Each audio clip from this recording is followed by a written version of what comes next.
ওল আর আলুর তরকারি করব। ওল যবের থেকে উঠেছে তবে থেকে শুধু মাখাই খাওয়া হচ্ছে সিদ্ধ করে। তা আজকে ভাবলাম একটু ওল আলুর তরকারি করি, তার জন্য ওল আর আলু আমি ডুবো ডুবো করে কেটে ধুয়ে রেখেছিলাম।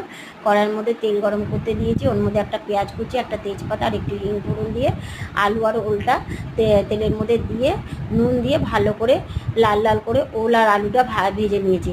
এরপরে একটা টমেটো পেস্ট, আদা বাটা, কাঁচা লঙ্কা বাটা আর ধনে গুঁড়ো, জিরা গুঁড়ো, হলুদ গুঁড়ো দিয়ে ভালো করে ওল আর আলুটা মশলার সঙ্গে কষিয়ে নেব।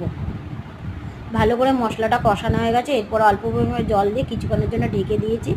ঢাকনাটা খুলে দেখলাম ওল আর আলু খুব সুন্দরভাবে সিদ্ধ হয়ে গেছে আর তরকারিটাও বেশ মাখা মাখা হয়েছে যেটুকু জল দিয়েছিলাম। এরপরে একটু ঘি, গরম মশলা গুঁড়ো আর ধনেপাতা কুচি দিয়ে ভালো করে নেড়ে চেড়ে নামিয়ে নেব।